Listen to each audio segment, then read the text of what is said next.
I'm glad to see you've joined us today. I'd just like to introduce our speaker today, Dr. Willie Lascano, who hopefully most of you know of. He has been a member of our GloCal leadership group since the beginning of the program, and also our site lead for our Peru site.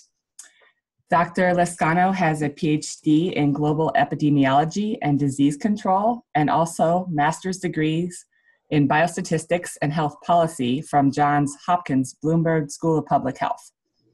He is a seasoned epidemiologist, and between 2017 to 18 led Peru's National Center for Epidemiology and Disease Prevention and Control.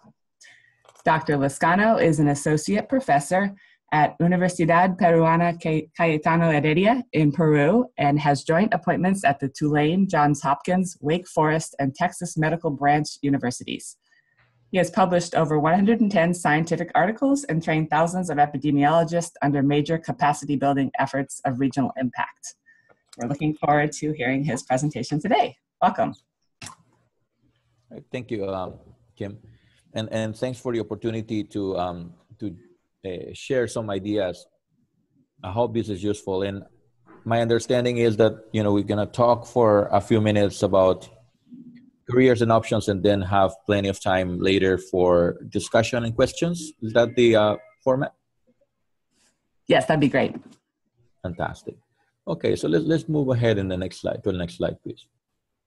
So as Kim was describing, I'm an epidemiologist, very much on the quantitative side and of infectious diseases, and I've spent a good chunk of time in the field, also crunching data at different institutions, which is interesting to have a perspective. I've been at an NGO doing research at the academic setting of Cayetano University, and interestingly at the research center of the United States Navy, that is based here in Peru, the U.S. Naval Medical Research Unit number 6. I spent 13 years there. So it's an interesting perspective. Recently, with my time in government, I think I'm starting to understand a little bit of how complex the world, how little I understand of it. But, it's just part of your growth as a professional. My work has been focused on emerging diseases and parasitic diseases specifically. And recently, we're switching towards climate change and its impacts. But I've done a lot of work on disease surveillance and good amount of work on outbreak response. And that's what I'd like to talk to you guys about regarding the possibilities that there are for career development. Next one, please. So a place like Peru with huge amounts of biodiversity, it's something like 70% of bird species, 60% of mammal species, and 80% of different bioclimates or microclimates. Places like the Amazon, we have a huge biopotential for emerging diseases, for diseases that are just lurking there in the Amazon, or diseases that can come, like we have seen recently with chikungunya and Zika and others. And we have Machu Picchu and our culture and food and a lot of migration and tourism. But however, the capacities to do this kind of research on emerging diseases is very limited. The laboratories, like international laboratories or laboratories of international capacities, like what you have in the US with the CDC and others, we have very little of it. We have one national center, the Peruvian National Institutes of Health, that has a biosafety level 3 laboratory, but they don't use it a lot. And we have a really well set up international laboratory number 6 that is run by the U.S. Navy, the military of a foreign country in our own country with their own priorities and perspectives. So we're barely scratching the surface in this field. And if you would think that there's very little studied in the human aspects of disease, the presentation of disease in humans, it's even less in the vectors and reservoirs of these pathogens. Next one, please. So this is an area where we've done some research. We studied outbreaks of disease, and actually these have been fairly basic and mild ones, a lot of them parasites, as a way to get an idea of what is happening out there. Um, because of the nature of where I was working, I did a lot of this work through NAMBRU, where we did studies on military populations, both in Peru and abroad. But we also seen and studied outbreaks in civilian populations, like when falciparum malaria was reintroduced in the north of Peru in Tumbes. And during my time in ministry, we saw a lot more of the diversity of outbreaks of disease, from meningococcal disease to recently, that was after my time, the introduction of measles back in the country. There have been a couple of cases in the last weeks, and the massive outbreak of dengue last year in the north coast of Peru. So there's a constant threat of both emerging and re-emerging diseases on regular basis, happening at every single district of the country, every single area. And in a country like Peru, this happens at the same time of, with all the epidemiological transition and the different non-communicable diseases that are taking a bigger part of the burden of disease. The next one, please. So part of my experience has also been developing capacities for responding and studying and responding to these outbreaks. So we have taught extensively how to investigate outbreaks across the Americas and different courses. And these are very outdated slides of what we did back then. So we've continued doing that over the last 10 years with funding from the DOD, the FRAPAJO, USAID, even our own Ministry of Health when I was director of epidemiology. And there's a permanent need of training people to respond to outbreaks. In countries like Peru with limited capacity, you train people now and then they'll move on to the next position, or they will move up and down or sideways within the ministry. But there's a constant new groups of people needing to be in place in positions where they need to identify and respond to outbreaks, but they lack the training. So this is probably something that is going to be there for a very long time. This is not a need that is going to go away. The next one, please. So this training follows a mechanic in the investigation and response to outbreaks that has been settled or defined by the US CDC long time ago. This is an article that Art Ringgold, that I understand he presented in this same seminar, which is very humbling. He published the methodology that the CDC had used for a very long time. This is the CDC course 3030G. And he published in an article in Emerging Infectious Diseases Journal back in '98, but this is a structured approach. The next one, please. And we've taken it to adaptation to our region. But I think in general, what I'm trying to say here, that this area of emerging diseases generates very interesting opportunities to work. Many of you have done clinical rotations and research components while being medical students or undergraduates. But I think there's, and some of you have done through GloCal and others, field laboratory research or medical missions, but there's a lot to do yet in the area of public health, in the trenches of ministries of health. You improve disease surveillance for detection of outbreaks, the actual investigation response to outbreak, the evaluation of the interventions that have been developed by ministries to respond to outbreaks. And Ministry of Health are trained, are just, they have very little resources. They don't have necessarily highly trained staff.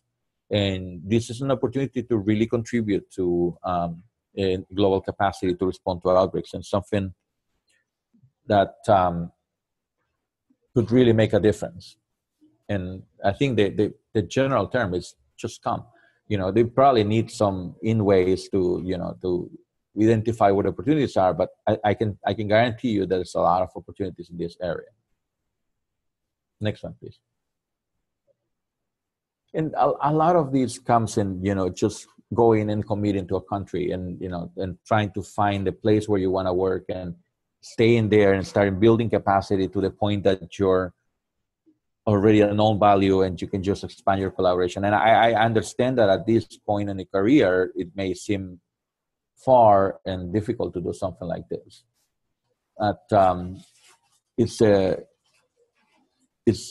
very probably very easy. I cannot say it because I don't understand it completely because I'm not in your position, to just take the little opportunities that come to do something here, something there, and just build up a really nice resume of a lot of small short-term activities done here and there. But then the real challenge is to build this long-term line of research, and at some point committing to very few places and concentrating your efforts and start building over time. So it would be that's what where the career really is and the challenge. And the next one, please. This is just comes with the warning of, try to avoid very short stays, very short activities, that there may be more opportunities for something like that. But it's when at my time with NAMBRU, I would see officers come in for 2 or 3 years, American officers, people with PhDs and degrees and postdocs and everything.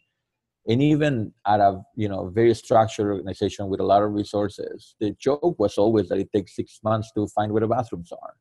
Saying, meaning that it takes you time to start to be productive. So therefore, it's hard to be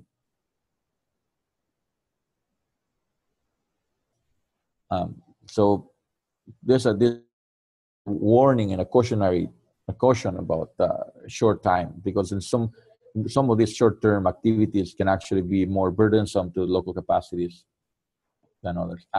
Can you guys hear me? I'm getting a message of unstable connection here. I think I can hear you. Just for like a few seconds there, we couldn't hear you, but everything else has been fine.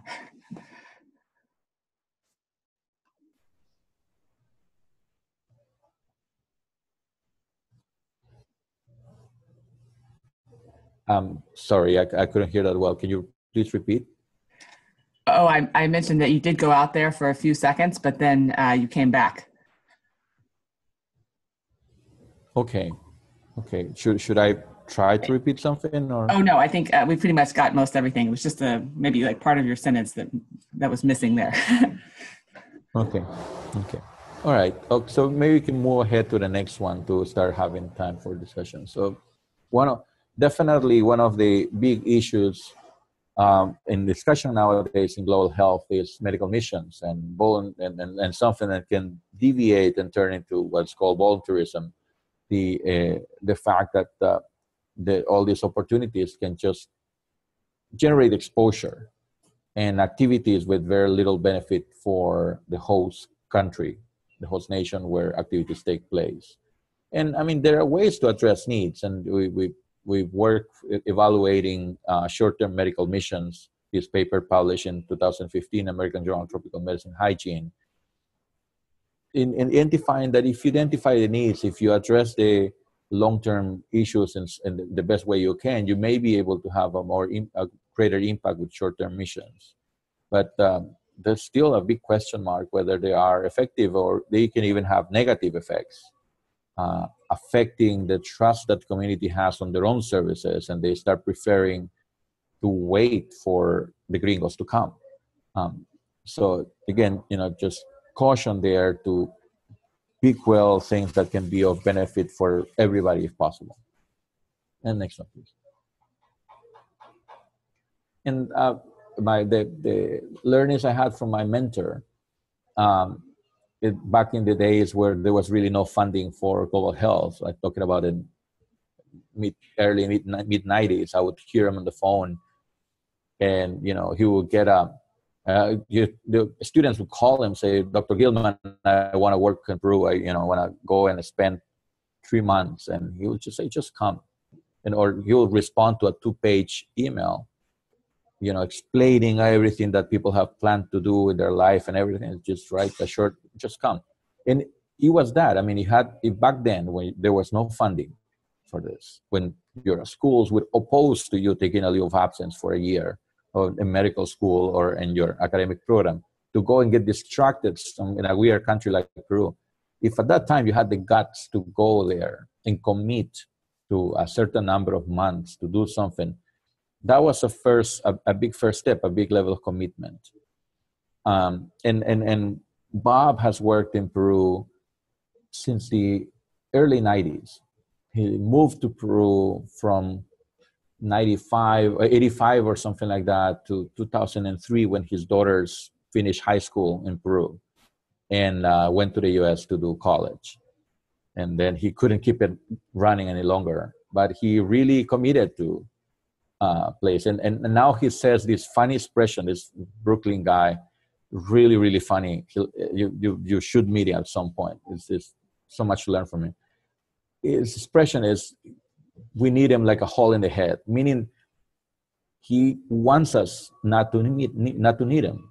He wants us to be independent. He trained us. I got my PhD, a full ride at Johns Hopkins, through a training grant of his. And that's what he taught us. He tried to help us be independent, but he was there. And that made a difference for many, many of us. And I feel bad for the people that are training now under him. To get to see him every month or so and, just have a few meetings with him. I had him hours and hours and hours in Peru, at Hopkins, in different places. And that level of commitment is what really can change the world. Next one, please.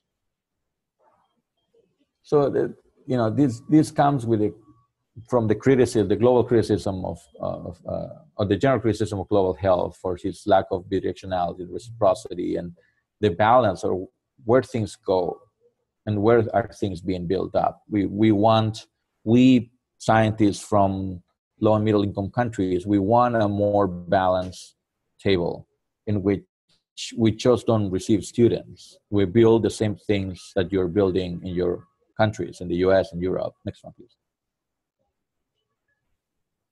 I mean, in the US, you're building all these multi-million programs, things that we're incredibly jealous. We'd like to have a tenth of that.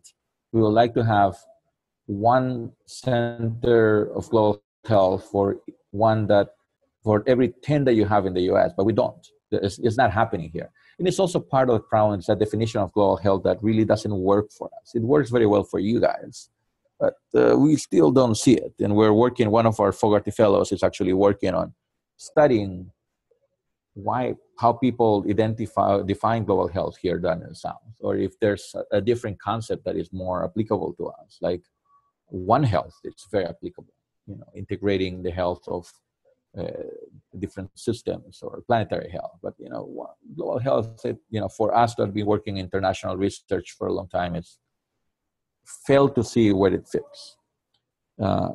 Next one, please. This is what I was saying. It's just like 2 or 3 global health programs of institutions that have followed very closely the US models and that have high levels of collaboration. But even in other places where there's a lot of collaboration, you still don't see the same level of development. And the implementation of the concept has not been a direct translation for us, global health is. I'm sitting at a school right next to the classrooms where the master's in public and global health is taught, or the undergraduate program of global health is taught, but it's still the concept doesn't settle here that easily. Next one, please. So I'm going to go back to my original message of, be a disease detective.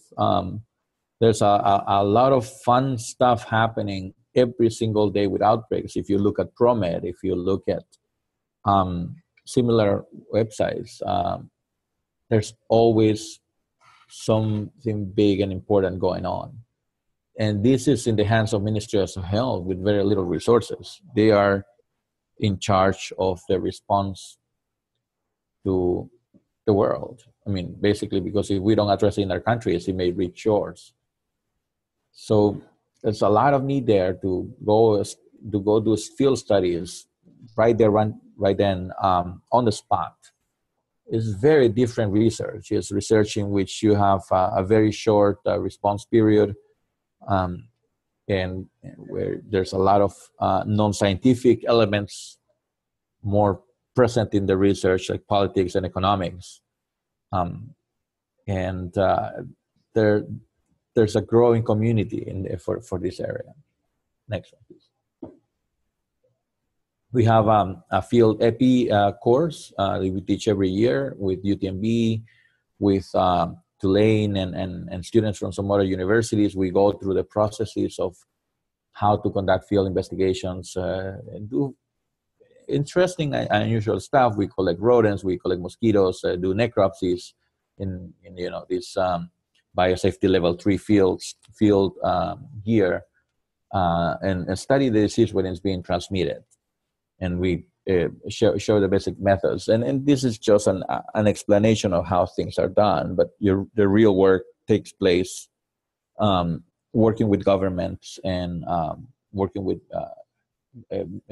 national level or regional level Ministry of Health offices who are responsible for this. So again, my invitation is for you guys to explore these opportunities, these areas of great need for global public health. And I hope you can find a potential career opportunities there for a long and successful development as a global health scientist. So I think this is my last one. I have some funny photo of one of the bats that we ever collected, and the next one is my contact information, and I'll be happy to talk to you guys about your interests or whatever questions you may have.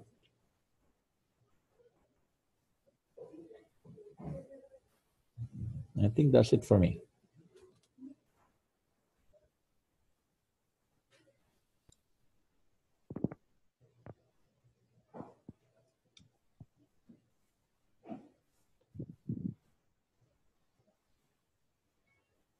So don't ask all of you at once. This is David Heller. I'm an assistant professor at Mount Sinai, New York. I was a Fogarty Fellow several years ago in Uganda, and I work mostly on chronic non-communicable diseases, but I think some of the lessons that you've described are applicable across all different conditions. One thing, this is more of a comment than a question, that I thought was interesting was you saying, just come, just if you can find time, just respond to what some of the needs are. Because I know some folks in global health that I've worked with have said, that's all well and good, but ideally you want to have a plan, right? Because you don't want a situation where somebody is coming as a, say, volunteer without a lot of training, but is not necessarily part of, a useful solution to some local problems. Do you have thoughts on that? I mean, I imagine it's sort of a balance. On the one hand, people should just come, but on the other hand, people should, it seems to be mindful of local needs and the local context when trying to engage in global health work. No, definitely, David. I think you're right on the money. The idea of just come is commit. Yeah. It's commit to a place. You work in Uganda. You're already building your niche. You just you made that decision, and build there. You're right that it's not. It should not be something done without consideration of the resources, the conditions, and everything else that makes it a successful stage. And maybe I'm missing the stage of the career where you guys are. You're already assistant professor. You're already established probably most of those basic steps to settle your research in a certain area. I was thinking more of students in a more junior stage in which you're still trying to make those decisions. But at the same time, there's a lot of factors you're not going to be able to plan, right? I mean, a lot Absolutely. of things happen, and then you will seize the opportunity when it comes to you. So that as you're saying, it's a balance. I think you got it completely right. Yeah, no, I think that's right. And these are sort of lessons I learned over the years about different ways that you use whatever time you can. mindful that longer time is ideal, but in practice, of course, it's not until maybe after you finish a lot of your training that you're able to go for more than a month at a time. In fact, for me, that was really the Fogarty, was a chance to, for the first time, go abroad for a full year. And I imagine that probably made a big difference for you. I mean, Absolutely. it allows you to build up a lot more, make connections, make real links on the ground. Yeah, absolutely. I mean, I think that the dilemma I was going through, and perhaps others who are still through their training are dealing with, is many of us have learned the easy way or the hard way that a longer term commitment is best. But on the other hand, finding the time and the resources to support it is not always easy. Yeah, and you know, I tend to think sometimes it's more about the resources, because life is long. Life is long. I mean, we sometimes worry to finish everything very fast, but sometimes taking a year off has huge benefits. It's more about having the resources to be able to do that. And then, if you're already $200,000 in debt, Yeah. $20,000 more, what is it going to make? A big difference. To live in a place like Uganda, probably cost of living much more or Peru or somewhere else where cost of living is affordable relatively. But sometimes it's a matter of resources. But a lot of people just find a group and go to a group, and then they just engage. Who do you work with? GloCal, and you work with Makerere maybe there?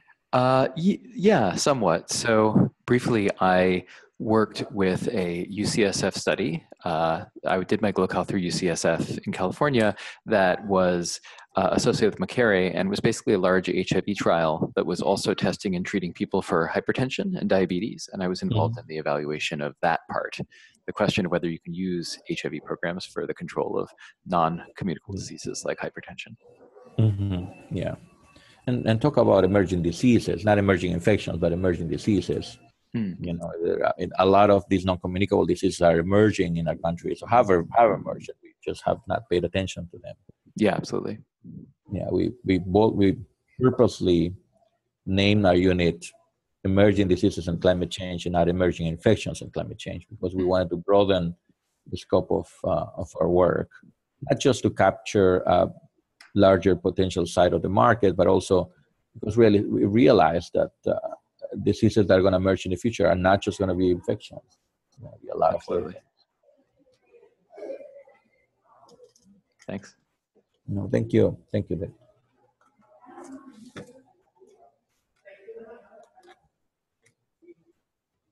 Any other questions? Or thoughts or comments?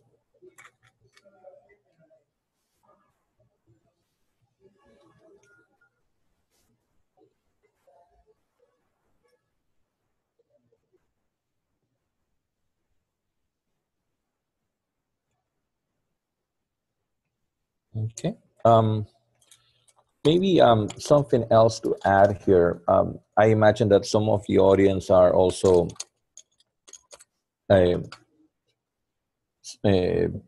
some of the fellows that are going through their experiences abroad.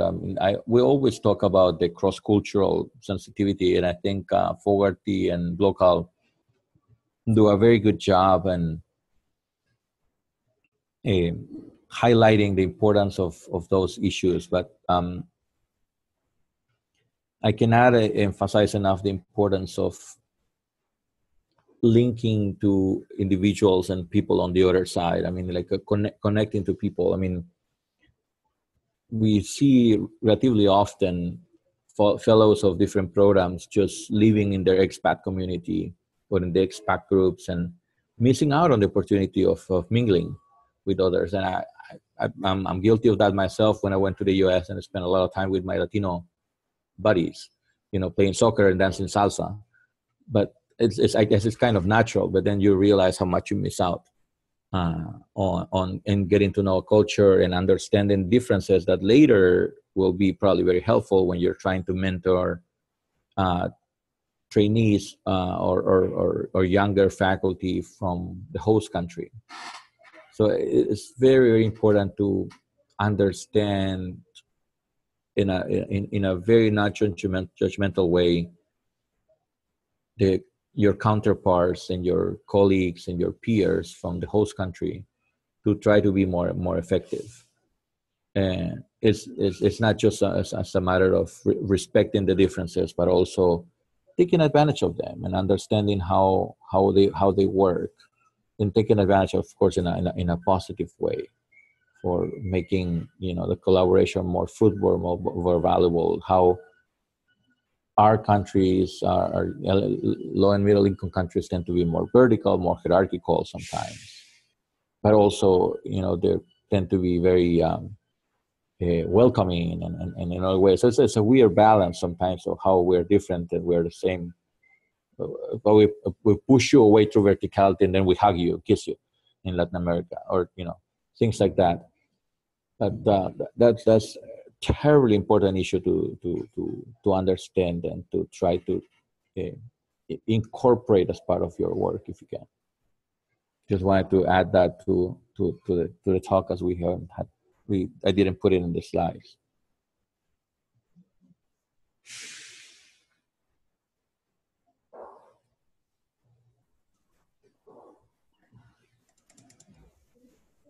Okay. It seems like, sorry, go ahead. I was just going to say our group is very quiet today. Okay, very quiet. Yeah, it happens some days. Maybe Yes. not one of the best weeks. Can I ask a question? Lynette, can you hear me? Yes. Hi, Lynette. Go ahead. Hi. So one question. Thank you so much for the talk. Actually, it's been really informative.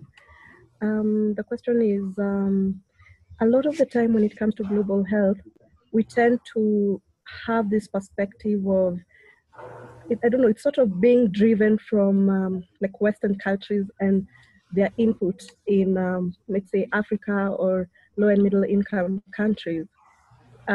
Speaking from someone who lives in Kenya, and it's not so emphasized of what role someone from from a low and middle income country has, apart from like just collaborating on global health. Could you comment on that? Hi, is this Lynette? Yes, this is Lynette. Hi, Lynette. Yes. Thank you. I mean, the question is, what's our role in global health, and what does global health mean to us? I mean, I am global. I was global before global was the term to be used. I was international before when I did my studies. But what is expected of us? We want to be more than just host country. We want to be more than a partner. We want to participate in the creative process of defining the research and also reap the benefits of it, whether it is the outcomes and the interventions, but also the credit for it. So I think the expectations and the role that we should play is bigger, but the challenge we have is, are we trained for that? Do we have the capacities to play at that role? And I think that's one of the goals that I see sometimes in global health, the need for capacity building for our countries, that every person that comes to our country has to train others here, has to help others move in their careers, not just do research, but also, if for every person that comes here, we can get better possibilities to send somebody there for a master's or a PhD or something that can really give us that qualitative jump so we can start to contribute in a different way, that would be great. The other aspect of what's our role is, what will we know better? And I think we should have a really in-depth knowledge of our context and how to do work in our context, so we can be more impactful and more needed in that way. That's a niche that it will take years to develop country scientists to achieve. So we need to be experts in our knowledge of the ground situation and how to conduct research in those situations, so we can actually be more impactful. But I think our role is to grow fast, as fast as we can, so we can contribute. It's hard with the resources we have right now. It took my PhD basically to be at that position. It took me my exposure to going to a developed country and spending 2 years there to understand what could I have unique, and how can I be myself unique. And I'm still, looking all the time to how can I contribute better. The other issue is again, what's global health to us? How can we, in this concept of global health, that is, you study problems in one place, but their solutions apply everywhere. That was always there. I mean, that was a little bit of the concept. The one aspect of global health that I think is being not as embraced and with a potential benefit is the integration of these different disciplines, the multidisciplinarity of it.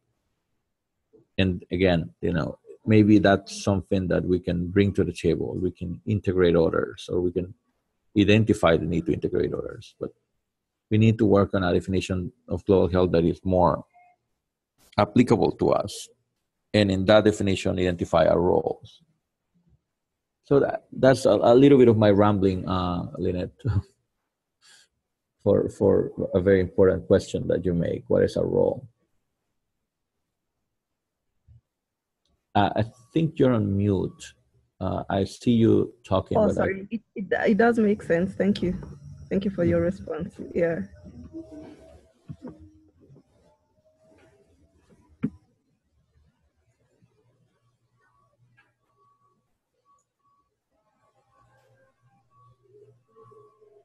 I'm going to sign out, but thank you so much, Dr. Lascano.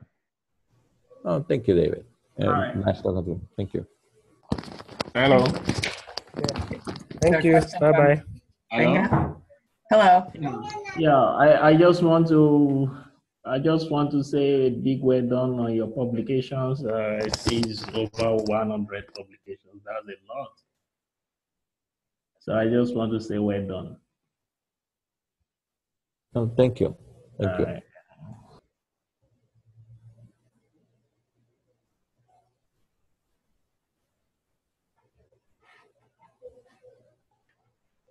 I think if there's no more questions, it's maybe a good time to stop. And you have my contact information. We're happy to talk to you any further if needed.